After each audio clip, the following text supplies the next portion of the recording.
All right, welcome to Get Lit. I am Matt Taibbi. He is Brad Pearce.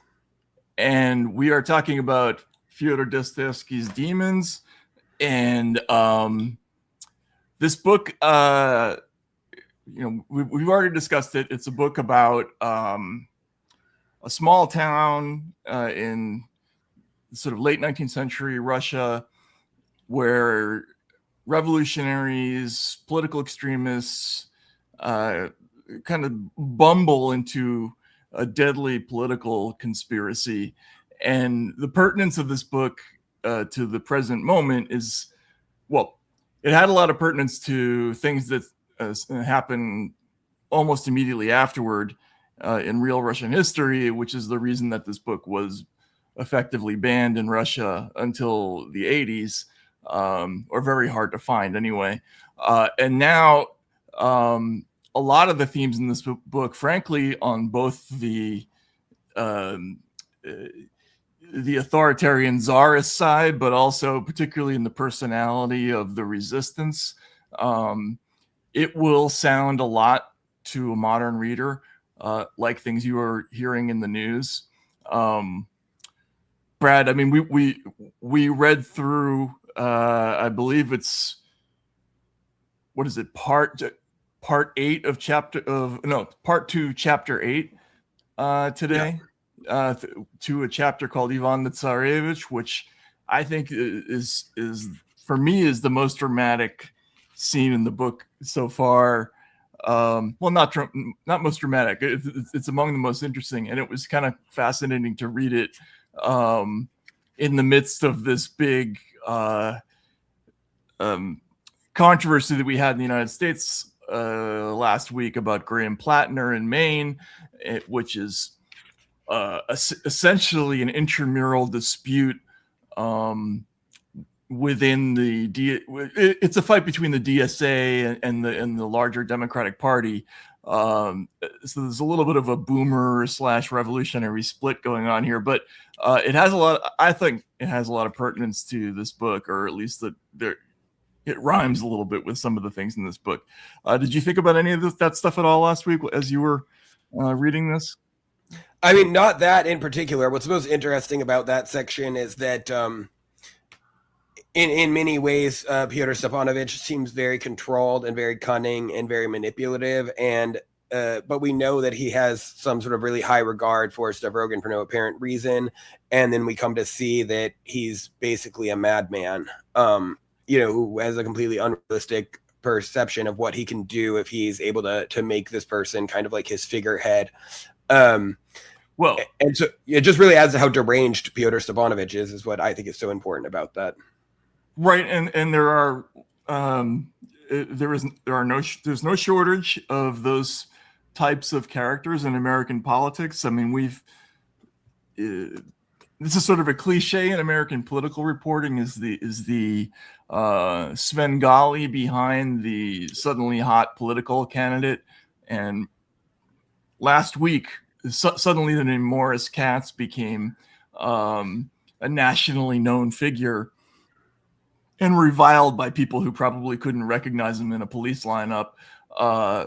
But he does bear a little bit of a resemblance to some folks in this book. And you mentioned Pyotr Stepanovich. He is the young, scheming, manipulative, thinks he's smarter than he is, revolutionary who's got all these devious machinations and plans, and we don't exactly know what the concrete plan is until he, in the portion that we're going to go over today, he kind of lays it out. He eventually kind of lays it up, but there's a runway to get there. And just to review, this is a book about a small town. There are really two generations of people that are focused on. There's the older sort of boomer generation that's represented by a rich woman named Varvara Petrovna and a kind of has-been, never was pseudo-revolutionary named Stepan Trofimovich Verkhovensky. And it's their kids. There's a mysterious, strange, eccentric. What's the word I'm looking for? He's a little bit sadistic, nihilistic, aristocratic character named Nikolai Stavrogin, and then Verkhovensky is the younger, or is the poorer, more energetic, more cunning,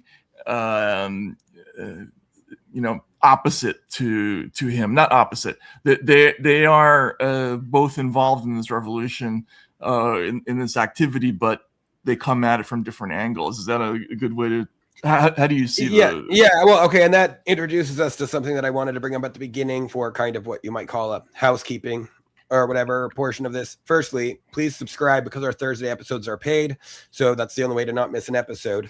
But regarding our reading for next week, this Nikolai Stavrogin, in this book, as it was originally released in Russia, he's a very morally ambiguous character that you can never quite get a good read on.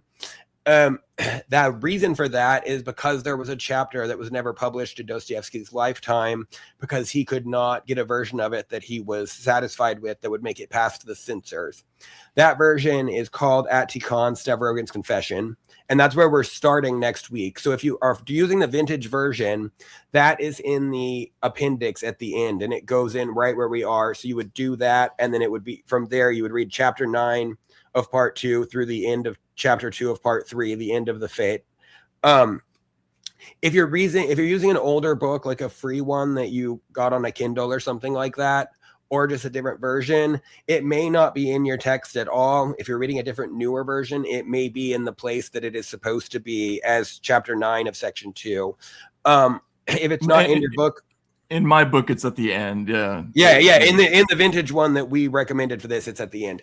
If it's not in the version that you're reading, I strongly recommend you go to Internet Archive or something like that and find a version of it to read, because it's very important. And you discover that Stavrogin was not really conceived as a morally neutral character by Dostoevsky. Just the part where we get more insight into his character and his past did not make it past the censors. So that kind of gives you an idea right there. Yeah. So, all right, just to back up, in this portion of the book, where we ended last week was ahead of a duel, and so just to give some background on what a Russian reader would have been thinking at this time, the duel is an iconic event that is sort of omnipresent in Russian literature, even in Russian theater. So, one of the most famous Russian operas, Yevgeny Onegin, which is another Pushkin story, is built around a duel. Pushkin himself, who is, to Russians, he's their Shakespeare, figure. He's the great sort of inventor of the Russian language. He was the first great literary figure of the century. He fought 26 duels, died in the last one, and many of his stories revolve around duels. There's a collection of stories called the Tales of Belkin that every Russian read in that century. It's sort of like the equivalent of The Catcher in the Rye or the Nick Adams stories. What else am I thinking of, Brad? As an analog for Americans, and everybody reads this kind of a book. Yeah, I guess I can't think of any better example than those. But nevertheless, it's really interesting when you read about this in these stories, because though duels had been illegal for a very long time, they had very formal rules of them that everyone knew about, getting a second and about flipping for whose guns you use, and the opportunity to make amends. And commonly the people that were doing this were powerful enough that they might get busted down in the ranks in the army or whatever, but they rarely got sufficiently punished for it. And so it's very much something in this society that everyone knows how it works and how it's supposed to go, despite that it had been illegal for a very long time. Yeah, and one of the conventions of these duel scenes is that there is a person who is morally ambiguous or a morally ambiguous anti-hero type who was always sulking and thinking about French philosophy or something like that. And he does something cruel and unnecessary to a younger, innocent person. And then, at the moment of truth in the duel, decides to do something self-sacrificing or not to shoot at the rival. This is the plot of like 6 different famous stories, most famously being Pushkin's story, The Shot. There were a number of others. Lermontov wrote a book that had a number of duel stories in it. And so Dostoevsky, who obviously consumed all of this literature and also lived this life a little bit. I mean, he unlike Tolstoy, he didn't have the military experience where he would have seen this all the time.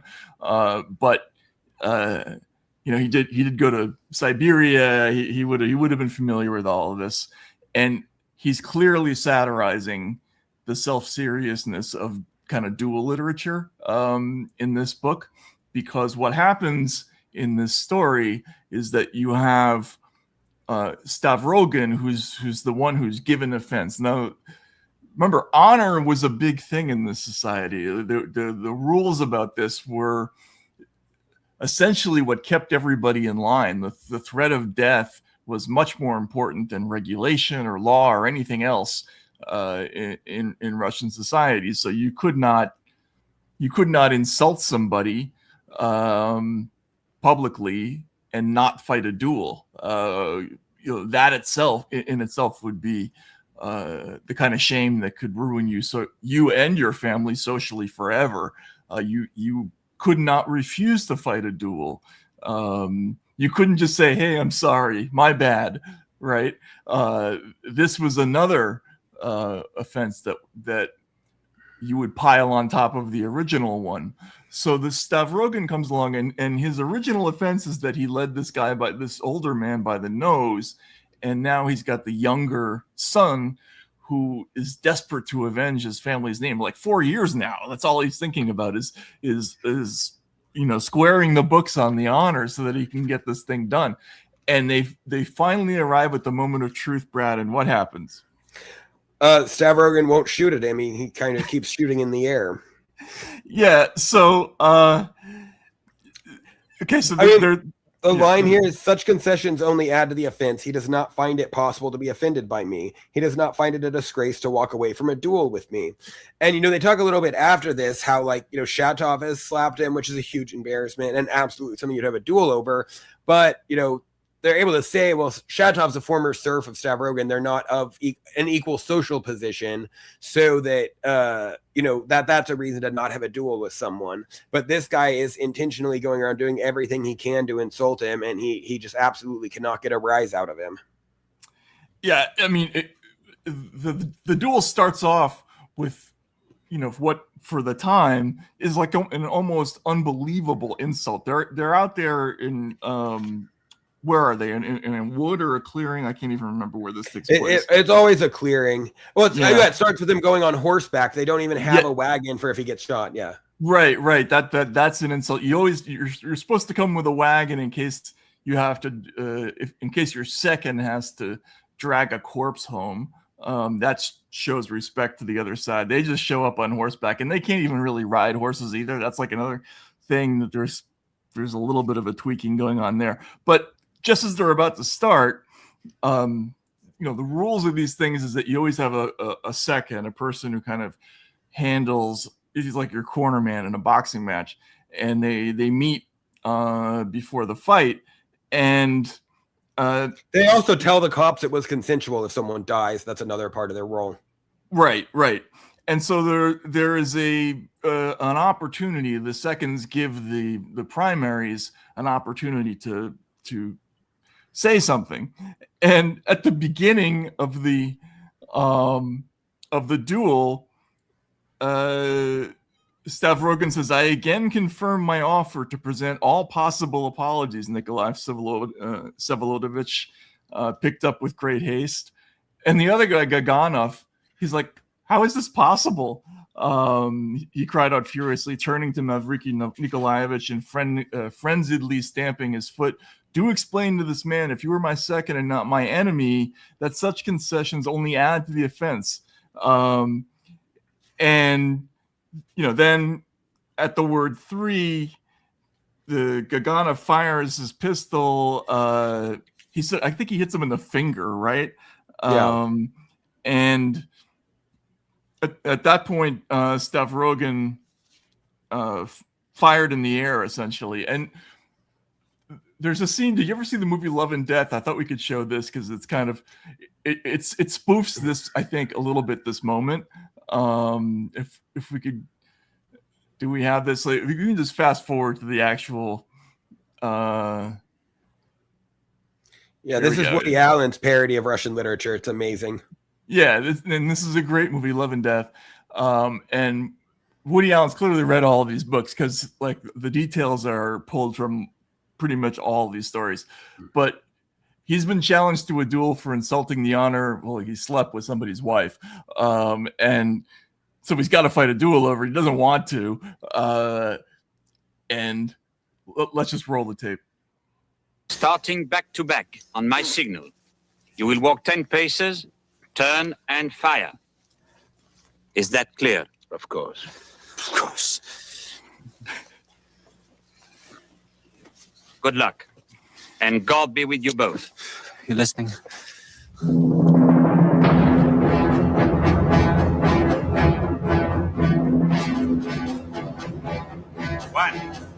2, 3, 4, 5, 6, 7, 8, 9, 10.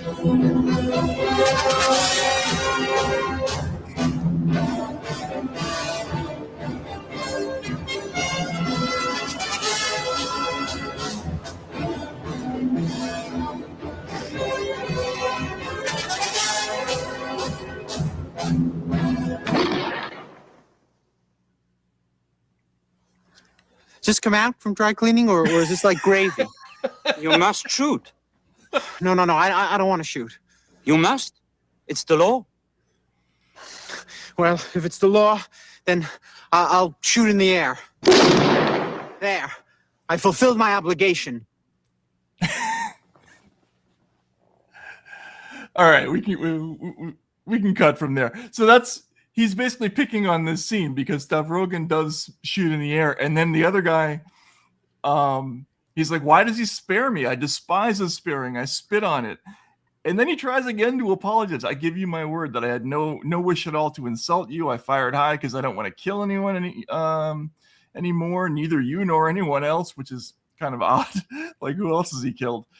"It's true that I do not consider myself offended, and I'm sorry that it makes you angry, but I will not allow anyone to interfere with my rights.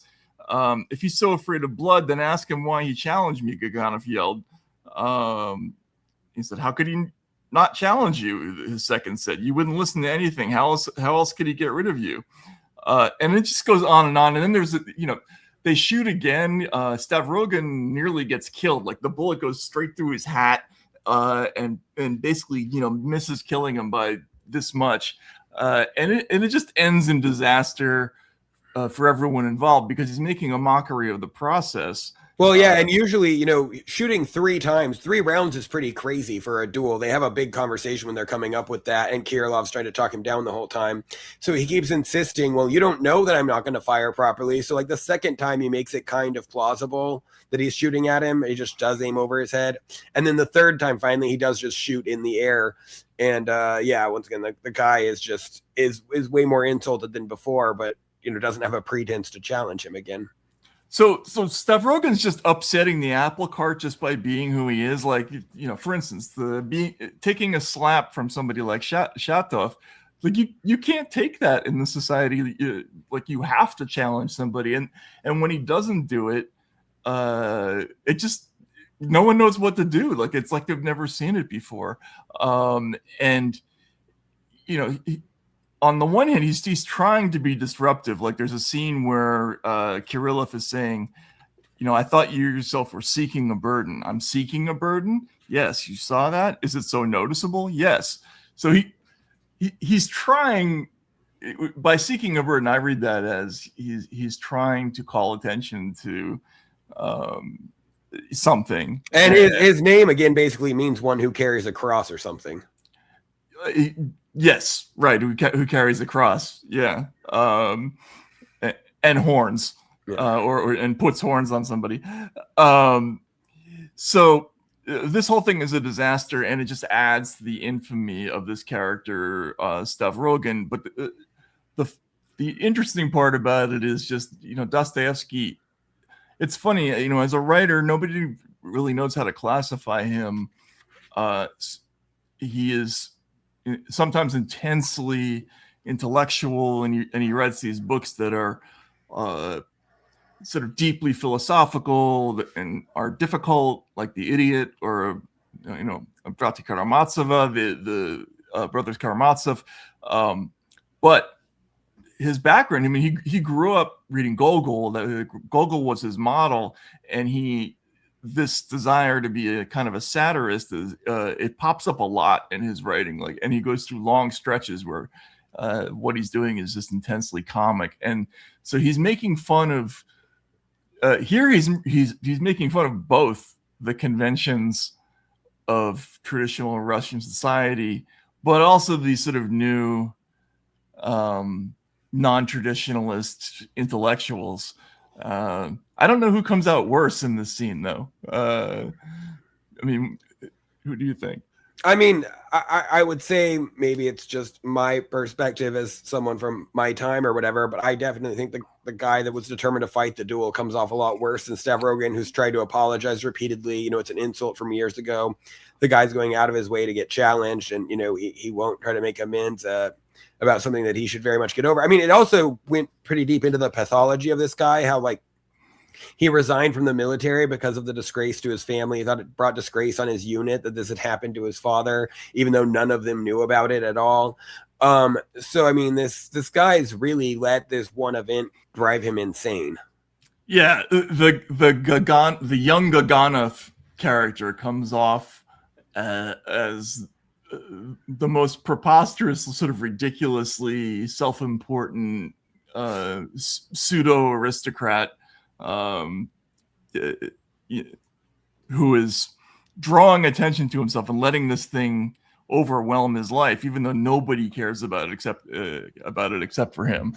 And so that's being kind of weighed against this weird nihilism. But really, in this scene, Stavrogan's acting more like a modern person would. Like, dude, get over it. I'm sorry, I put my fingers up your dad's nose. Like, kill you over it.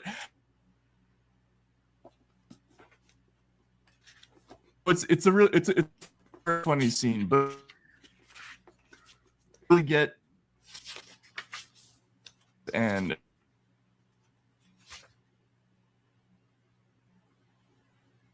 shit. But, yeah, I just lost you for a second there.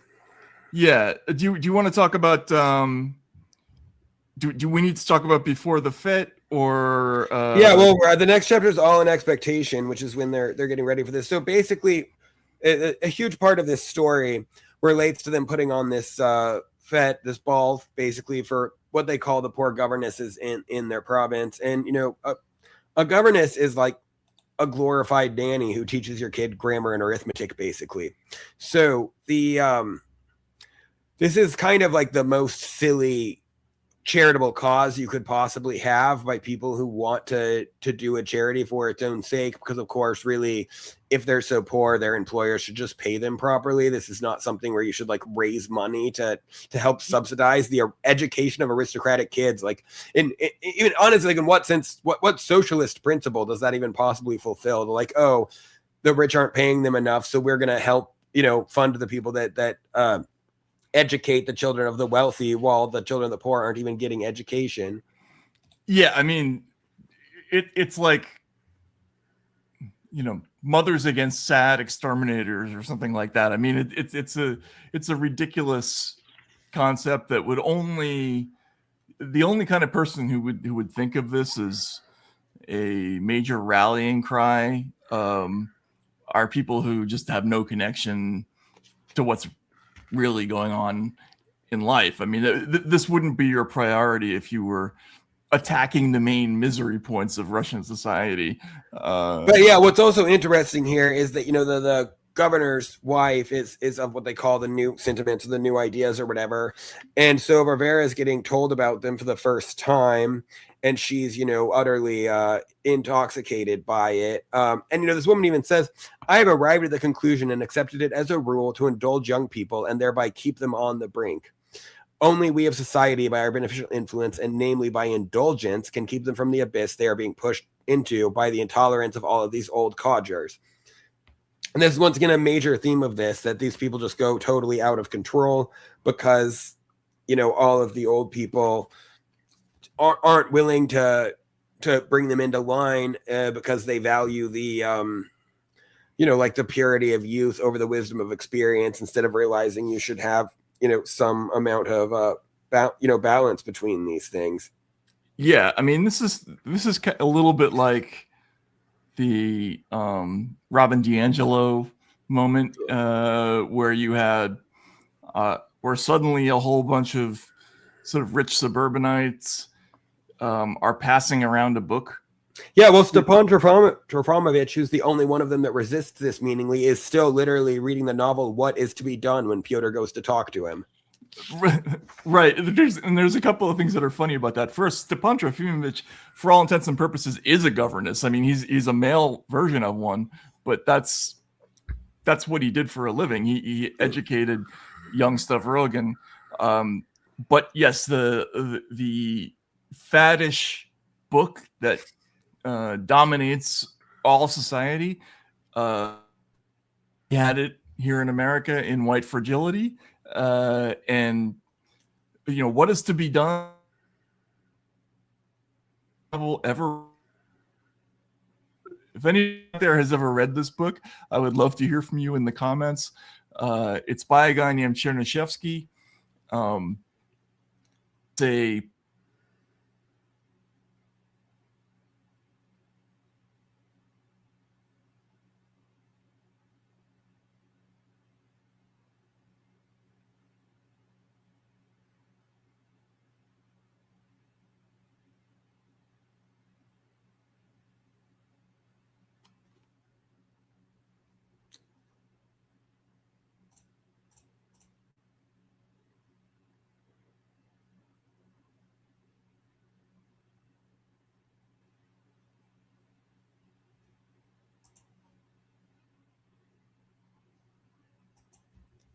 Sorry, I seem to have completely lost you there now.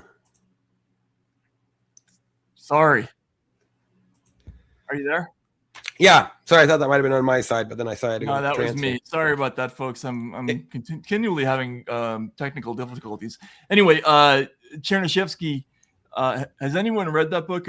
Brad, have you read this book? No, I didn't even realize anyone now. It's called What Is to Be Done, and they reference this a lot in Russian novels, not necessarily by name. I'm kind of an avid endnotes reader, and you'll see a lot of just random things that wouldn't make sense that, you know, the endnote says this is a reference to What Is to Be Done. Yes, I had not talked to anyone who read it until Matt said it's like the worst book you could possibly ever read. it's the most wooden thing. Like, what's a movie that's come out recently that is just so leaden with the messaging that it's unwatchable? I'm trying to think of a parallel to that. I don't really watch any modern films, so I wouldn't know. Yeah.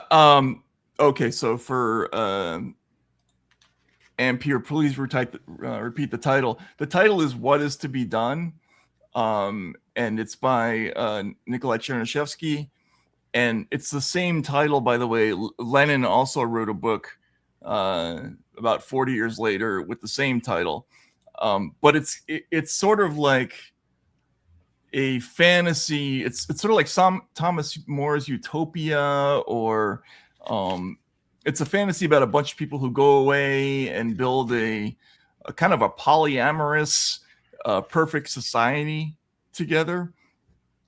And it's an author who does not care about any of the conventions of storytelling, doesn't bother to build the character at all, has no skill literarily, like can't put a sentence together. but also clearly has contempt for the idea of that, and he sort of builds this incredibly wooden storyline about how the perfect socialist person will exist in the future. And this book was incredibly admired in the Soviet Union. I used to have to go change subway trains at Chernyshevskaya station in St. Petersburg when I was a student there, or Leningrad, I guess. And that book was still taught up until the late 80s. Even though it's like pulling teeth reading it. So that's what he's reading in this scene. And it's hard to imagine, by the way, Stepan Trofimovich liking this book. That's one of the interesting things about this, because for all of his other, pompous traits, he hasn't completely disconnected from the things that he admires from his youth. He talks about how much he loves Pushkin and art and all these other things. So he's not. I mean, think about how many people you previously thought were reasonable who read How to Be Anti-Racist in 2020 and then chose to talk about it publicly. Right, exactly. And they have, and it's always some quote that's exactly like that exchange between Yulia Mikhailovna, who's the wife of the governor, and Varvara Petrovna, who's the other highly influential woman in the province. I mean, it's sort of a two-horse province, basically, right? But there are two powerful women, and they are talking with each other and exchanging, the ideas that they think are modern. And, we have to treat our governesses better, is pretty much what they came up with. And so Dostoevsky he's clearly. Oh, someone think of the nannies. Right. And this is an author who lived, in freezing cold for 9 years, surrounded by killers, having to watch his back every step of the way, around people who were dying of cholera, all kinds of horrible things. And this kind of personality clearly drove him to distraction. Like he could not write about it. And the reason he puts this character Karamazov in here and spends so much time digging at it is because he could not stand how much it's like the equivalent of somebody like the late Rob Reiner, who is a major influential cultural figure, but pretends to have all these views that kind of directly contradict his recent work. He couldn't stand that. He couldn't stand that kind of personality, and so that's why this he's playing such a prominent role here. Yeah. And so speaking of other types of people, in part 3 of this chapter, there's this whole section about von Limke, the governor, where it says he belonged to that favored by nature tribe in Russia, which, according to the records, numbers several 100,000, and which is itself perhaps unaware that within her, by its sheer mass, it constitutes a strictly organized union. And Dostoevsky does not exactly explain what he means by tribe here, but he's talking about the managerial class that has gone to elite institutions. And, he's talking about how they always work to their own benefit and to benefit each other, and they're always getting a hand up, and they learn to talk about rather lofty contemporary questions with an air as if they had only to wait till graduation and they would resolve them all. This is interesting because this is not something you would think about pre-revolutionary Russia, is that, they have this large managerial class that, is kind of, isolated from the public, that always benefits whether or not they can make anything work. And it kind of makes me think of an observation about how many of the worst things about the Soviet Union were already common in Russia and didn't have that much to do with communism itself. I mean, for example, like they talk about needing internal passports in this because you couldn't just travel in Russia, or because authoritarian and brutality, lack of fair trials, all these other things. Similarly, like being governed by this incompetent class of mandarins was already the system in Russia before the revolution. It's not something that the Soviet Union invented. Oh, totally. Yeah, there's a concept in Russia of the little czar, right, which is the whenever anybody has control of anything, and that includes somebody who runs the check room at an opera house or something like that, it's understood, and it had to have been understood even before the Soviet Union, that this person will take the maximum amount of your time that his or her power will allow, and just create the biggest possible bureaucratic hassles for you. And this was a tendency, I think it was built into the Russian character, but they didn't have the big industrial managerial class that Marx wrote about. They really had were sort of local mandarins, like these, Varvara Petrovna, Yulia Mikhailovna, and a few rich nobles who kind of owned a few things, but it wasn't an industrialized society or anything. It was just a very, very strict society that had a lot of snitching and a lot of bribery. There are sayings that everything is done hand to hand. That's an old saying that predates the Soviet Union. Like, you have to, or everything is done po blatu. Like, you have to give, you have to give something to get anything done, and that's an old concept. So you're absolutely right. Yeah. And I would say at the same time, though, clearly, I mean, this society has already industrialized to a point. The Shpolgan factory they talk about, this plays a big role in this, has 500 workers. Meanwhile, 100 years prior in England, Adam Smith's famous pin factory only had 10 employees in his example. So that's another thing to think about, is that the level of capitalism that they are living under must have been unprecedented to have factories of 500 people in Russia at this time. That's true. That's a good point. They did have factories, and this comes into play very shortly in the book. Yeah. But the level of, the idea that there was a big sort of bourgeoisie, like, that didn't really exist. There were just a whole bunch of people who didn't really have anything, and then there were a few people who did. Anyways, this chapter ends on an important note of Yulia talking about how fanatically devoted to her she believes Pyotr Stepanovich is, and then the author the narrator says, "I will note, anticipating events, that had it not been for Yulia Mikhailovna's self-importance and ambition, perhaps none of the things these bad little people managed to do here would have taken place. Much of it is her responsibility." Yeah, and this again is another theme in this book, which is that the notion that all this is a bottom-up grassroots revolution, he paints a very different picture, where it's really about a few people who are kind of upper class or nobility adjacent, seducing a small corner of people, or in particular Stavrogan, to their cause. And it wouldn't be possible if not for the indulgence of kind of the upper class folks in this province. So that's interesting. Okay, before the fate, anything there? I mean, I do want to get to.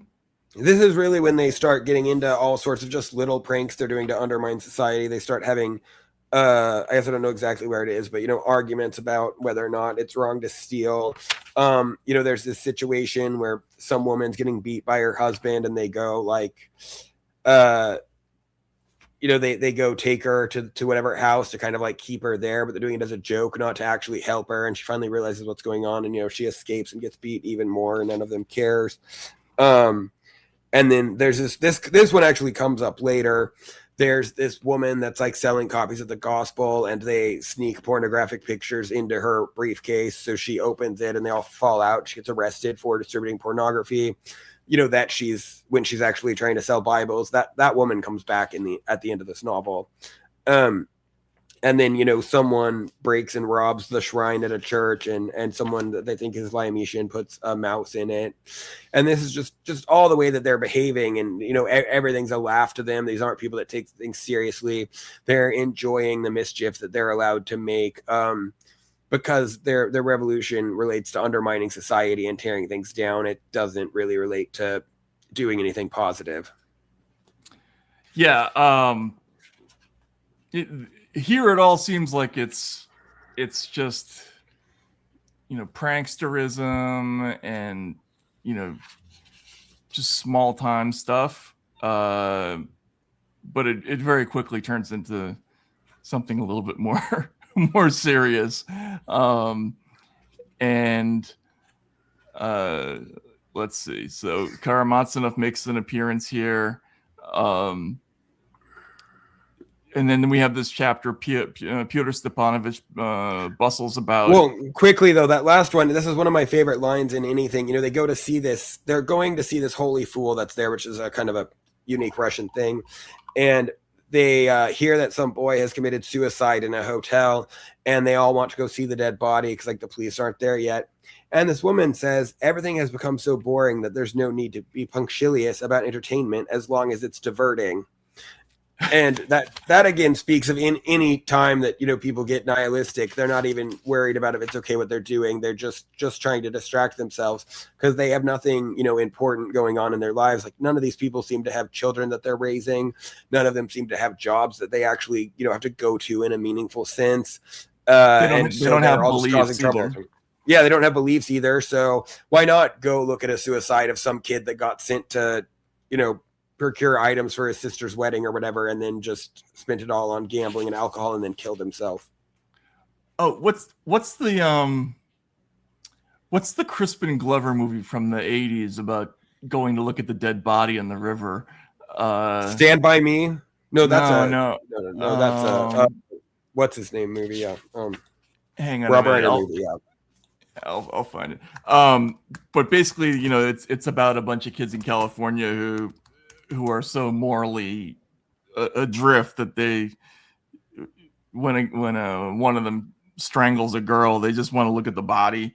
And it's a really good. It's with River's Edge, yeah, with Keanu Reeves, who plays himself in the movie. He does the Keanu Reeves impersonation throughout the whole movie. But basically, this is what they're trying to say, is that these are groundless people who don't really have anything preventing them from experimenting with behaviors that you would have previously thought of as out of moral bounds or socially unacceptable or anything like that. And again, this comes kind of violently back into play pretty quickly.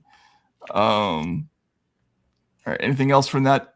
No, really, just this is where Vera yells at him because she believes he's the one that's been keeping her away from the new ideas. And then, she says charity should be forbidden by law, even in our present society. In the new order, there will be no poor at all. And, this is a similar thing. You hear these people say, like, oh, I don't believe in charity. I believe in mutual aid, whatever the hell that means. And then the mutual aid organizations are not credible, and they just rob from the people, giving money or whatever. Right. Yeah. And that also gives you a window into the kind of economic sophistication of the. There just won't be poor people. That's our plan. Yeah, that's our plan.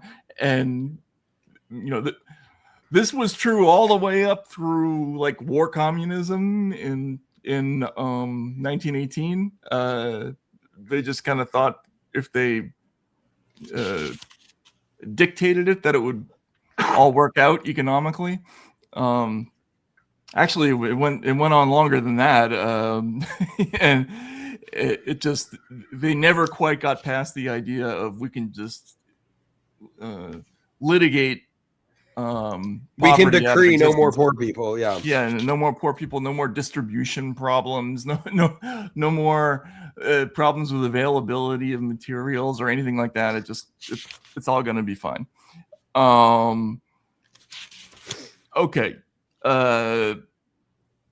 Then we get this chapter. Pyotr Stepanovich bustles about, and there's a couple of funny things here, but it's essentially leading up to a meeting that is going to remind people of some of the viral DSA convention clips. What's really notable here is that he's telling the governor to crack down on these people. Like, he's telling them about conspiracies, and he's trying to seek a harsh response. Some people call this like a Cloward Piven strategy or something. It's also like what you would call a strategy of tension. He's trying to create crackdowns that's going to encourage further rebellion. He's playing all sides of this. Yeah. There's a scene where he's asking the governor, what if somebody indeed wants to make a denunciation? Impossible. Pyotr Stepanovich cut off dryly. What's this telegram from the 3rd Department and the pension? An obvious lampoon. Yeah, he's sort of trying to inform on himself, or inform on his own people.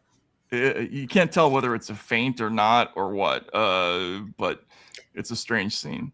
I mean, and then also there's this scene where Karamazov has given him his supposed to be his last work, like the last work of this great writer, and he like has just kept it in his back pocket and not read it. And he's like, "Oh, I actually still have it on me." So I mean, he's basically just going around destabilizing everyone, finding various ways to insult and upset them, doing whatever is going to maximally increase the tension. Including, with his father, who he gravely insulted in the last chapter, and he just talks to all sorts of people, doing basically everything possible to upset and destabilize them. Yeah, the great work in the back pocket, I think, is supposed to be Fathers and Sons or Fathers and Children. Well, they say it's a poem that he's reading at the fete, actually. Anyway, then this is also where we learn that the agreement that they have with Kirilov, who wants to kill himself anyway, is that he's willing to do it when they say, so that he can he can take the blame for something that they've done and throw it off of them in a suicide note. But Kirilov's really questioning what he would be willing to take the blame for. Right. Sorry, I'm looking up what Karamazov has in his back pocket here. It's called Mercy.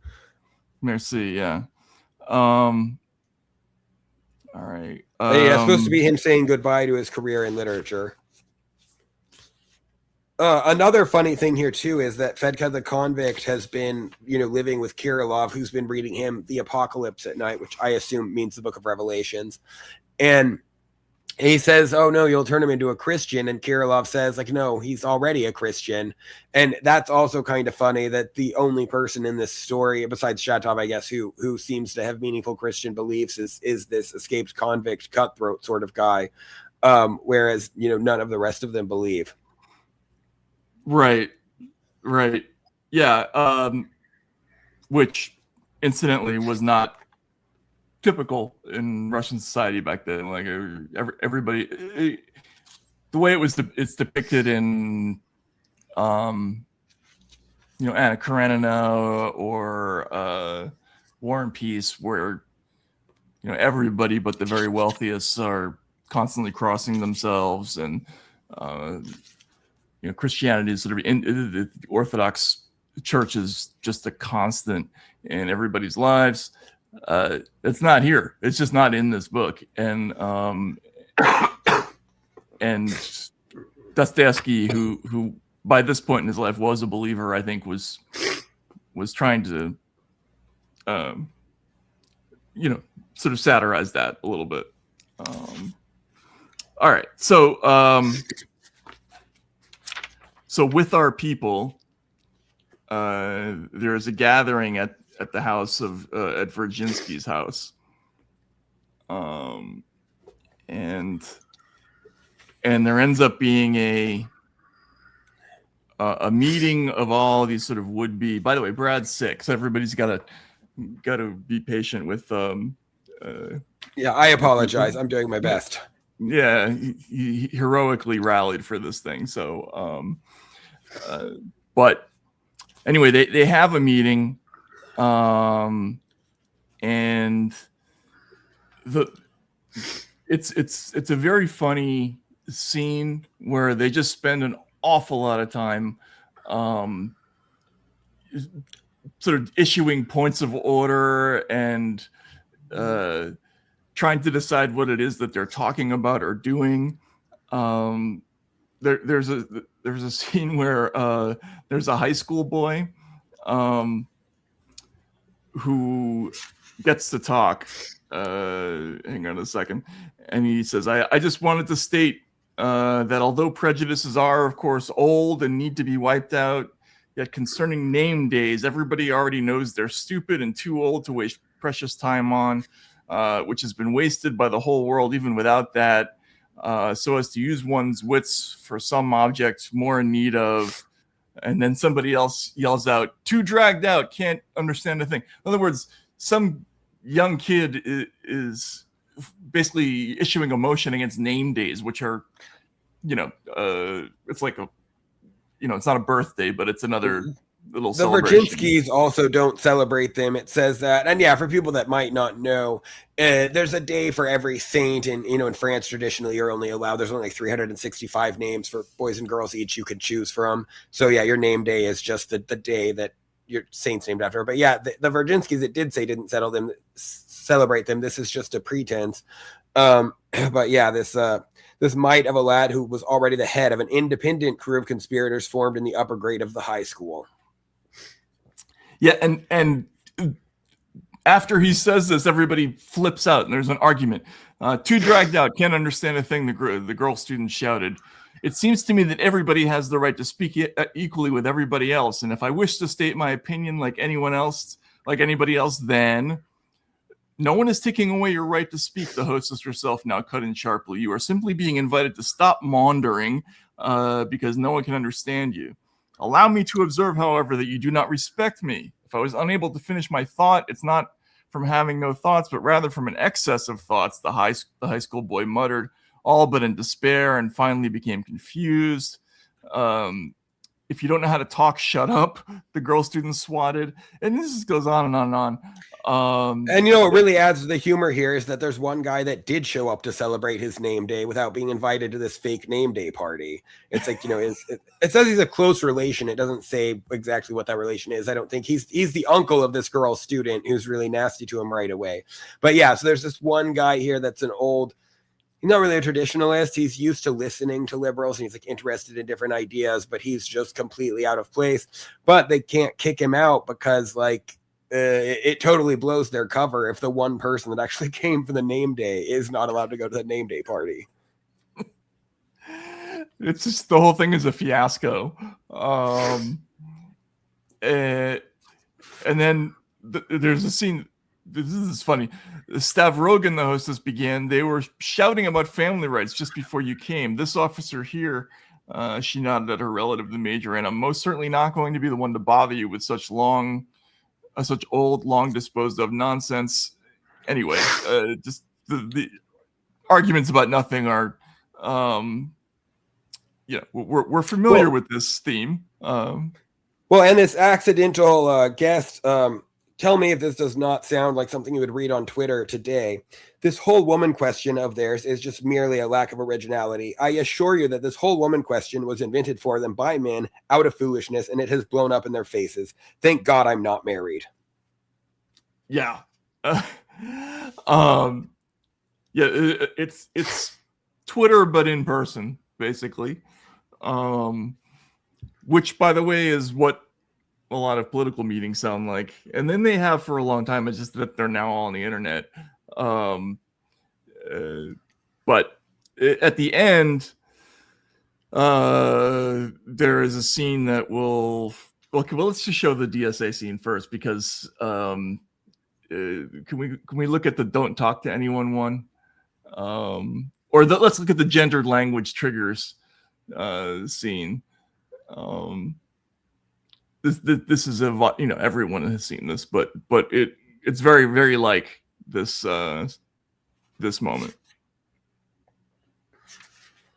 If we want to defeat capitalism, we are going to need a party that will organize working people to fight for the demands that we want and to win socialism. Thank you so much. Quick point of privilege. Quick point of personal privilege. Yes. Guys, first of all, James Jackson, Sacramento, he, him. I just want to say, can we please keep the chatter to a minimum? I'm one of the people who's very, very prone to sensory overload. There's a lot of whispering and chatter going on. It's making it very difficult for me to focus. Please, can we just, I know we're all fresh and ready to go, but can we please just keep the chatter to a minimum? It's affecting my ability to focus. Thank you. Thank you, comrade. Okay, is there a speaker against name, chapter, pronouns? Point of personal privilege. Yes. Please do not use gendered language to address everyone. Okay. All right. You know what's funny about this to me is how he's like saying this from a point of weakness, like in a, you know, like in somewhere where there's like a proper authority structure, someone can just tell you like you need to be quiet because this is a meeting, and you accept that someone is in charge of the meeting. But you know, they have 200 or whatever people in this room that are all supposed to be of an equal level, and thus the only way you can show your authority is by being like, I have a made up disability that I need you to accommodate. Yeah, and it's funny. If you go back to the Bush years in America, if you ever went to an anti-war meeting during that period, it was incredibly frustrating because you could not get anybody to focus on making a decision. There was such an incredible emphasis on accommodating everyone wanted to stand up and say something. And because of that, you just couldn't get to the point of actually deciding to do anything. And if you did do it, it was usually just a decision to make the decision later. And something similar. But that problem, that inability to accept authority, quickly morphs into a decision that, you know, rather than accommodate everybody's individual demand, they can only see two ways of doing things. Either there has to be no choice at all, and everybody has to be completely on board and subservient, or everybody's point of view has to be accommodated. And because we're going through this, the latter sort of comic version of this first, it doesn't seem that bad, but very quickly it turns into something worse. But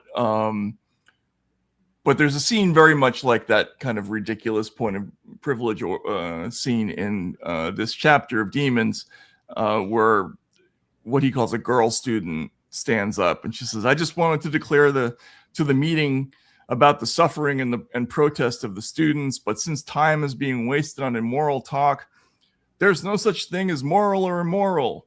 The high school boy could not bear it once the girl student started. "I knew that, Mr. High School student, way before you were taught such things. And I maintain," the boy flew into a frenzy, "that you are a child come from Petersburg to enlighten us all when we knew it ourselves. About the commandment, honor thy mother and father, which you didn't know how to recite, and it's being immoral since Belinsky, everyone in Russia has known that." This is a reference to a famous Russian literary critic who was like the authority on everything at that time. Like if Belinsky said it, then it was law, which is another phenomenon. Yep.